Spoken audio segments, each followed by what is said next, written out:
kind of crazy. You don't hear of things like Walmart closing. Walmart. A shocker tonight for suburban shoppers. Walmart announcing it's closing 3 stores. The stores to be closed are spread across the area from north to south in Lincolnwood, Plainfield, and Homewood. The Homewood announcement is being met with criticism from customers and the mayor. What if I told you that the very policies designed to make America stronger ended up pushing out one of its most iconic companies? Hey everyone, welcome back to the channel. It's 2025. And just like that annoying pop-up ad you thought was gone for good, some things have a way of returning louder and more disruptive than ever. Today, we're diving into one of the most controversial moves of the Trump administration, the tariffs. Once hailed as a brilliant maneuver to protect American industry, they've instead morphed into a massive economic migraine. And believe it or not, they've even pushed Walmart, yes, Walmart, to reconsider its presence in the U.S. economy. Buckle up, because this one's a wild ride through unintended consequences, economic misfires, and a whole lot of finger-pointing. Back when Donald Trump launched his tariff crusade, the idea sounded simple. Slap extra charges on imported goods to make American-made products more appealing. The promise? Revive domestic factories, create jobs, and put America first.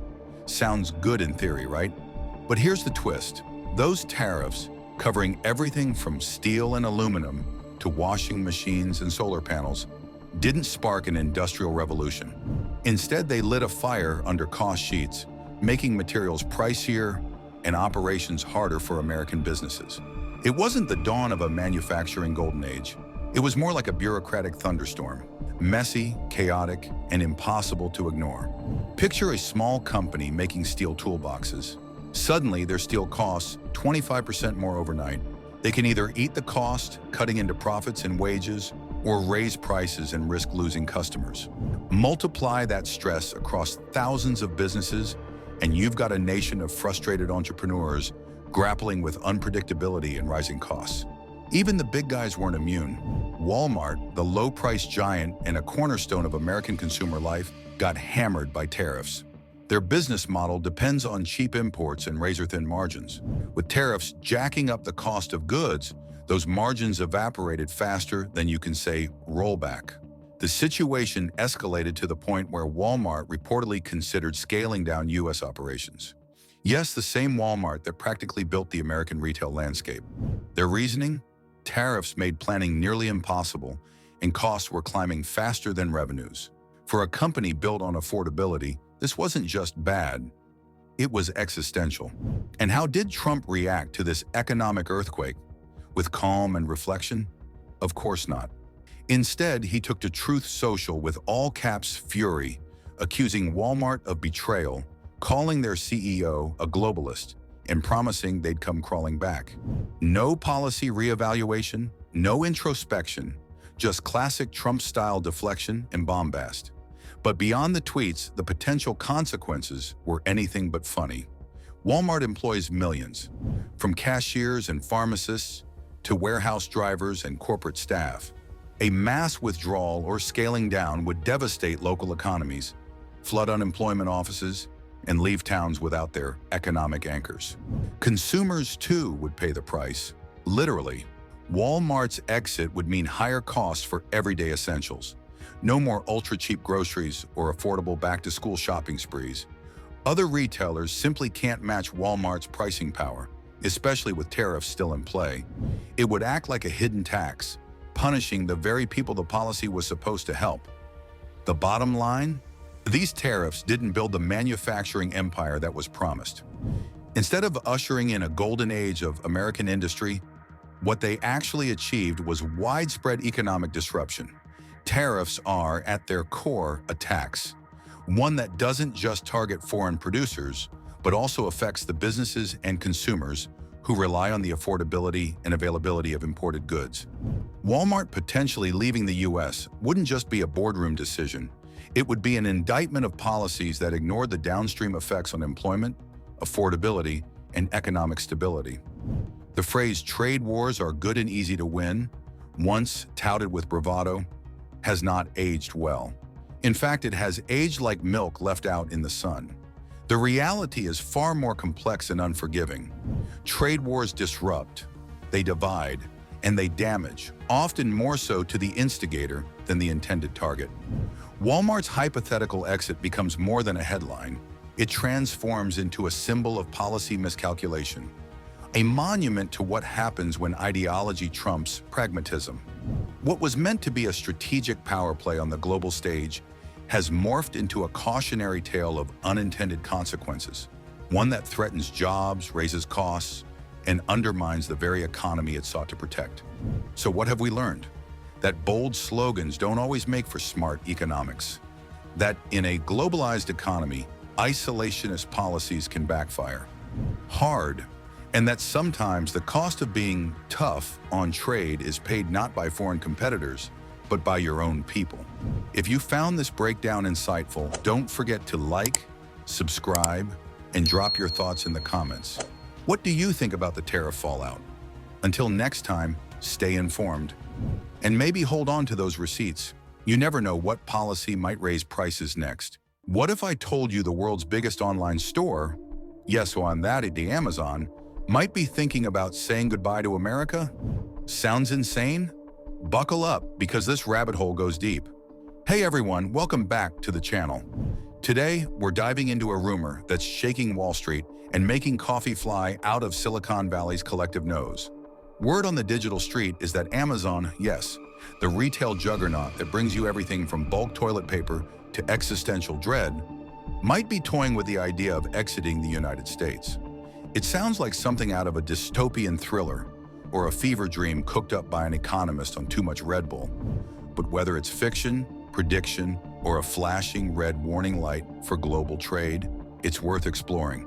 So grab your ethically sourced snack and let's unpack this wild scenario. Let's begin with what sparked this madness: tariffs. Yep, the same dry-sounding term that usually makes your eyes glaze over during news segments. But think of tariffs not as taxes, but as economic landmines. Designed to protect domestic industries, in reality, they often turn into global food fights, with everyone ending up bruised. Now enter the man who treated tariffs like a political hammer, former President Donald Trump. His approach to trade was blunt, bold, and sometimes bizarre. He slapped tariffs on steel, aluminum, and a shopping list of Chinese goods, all in the name of bringing jobs back and asserting economic dominance. But what if, just if, those policies were aimed at someone bigger, someone like Amazon? You know, the everything store that's practically a country in itself. Amazon thrives on low-cost imports and ultra-efficiency. Many of its in-house products, like Amazon Basics, are sourced from abroad, especially China.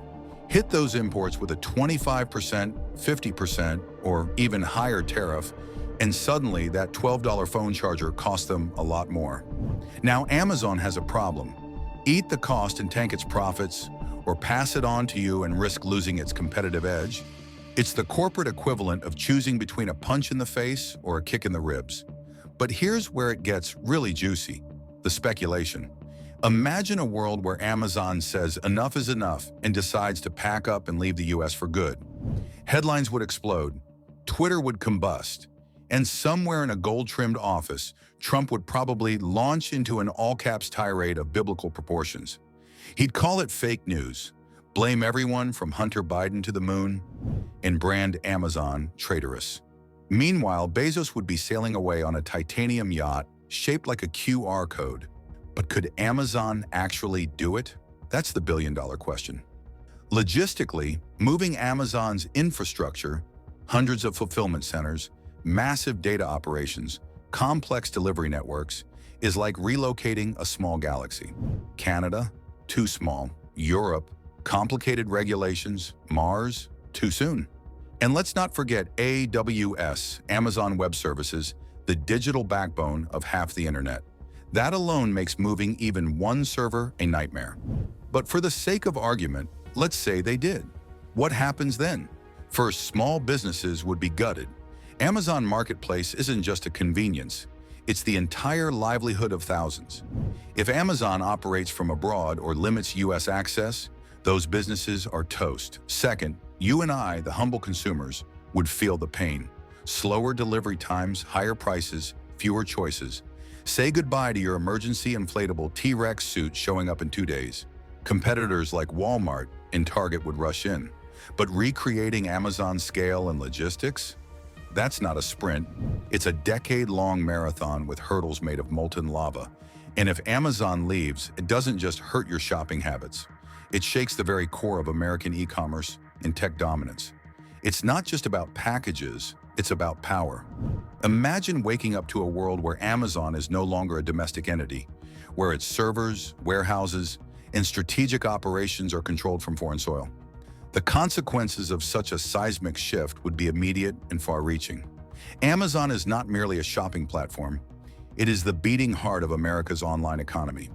Its departure wouldn't just cause delays in deliveries or inconvenience consumers looking for the next-day arrival of their household essentials. It would represent a fundamental fracture in the infrastructure of U.S. commerce. Amazon is deeply interwoven into the fabric of how modern Americans do business. From mom-and-pop sellers in rural towns using Amazon Marketplace to reach customers, to massive enterprises relying on Amazon Web Services, AWS, to power their digital operations, the ecosystem Amazon has built touches virtually every corner of the economy. If the company were to relocate, this entire network would be disrupted. Small businesses would suddenly face international logistics hurdles, higher costs, and decreased visibility. For many, Amazon isn't just a platform, it's their primary, sometimes only, source of revenue. Removing that access would be economically devastating. So here we are at the edge of a hypothetical cliff. Amazon leaving the US is probably fantasy for now. But beneath this wild what-if lies a serious warning.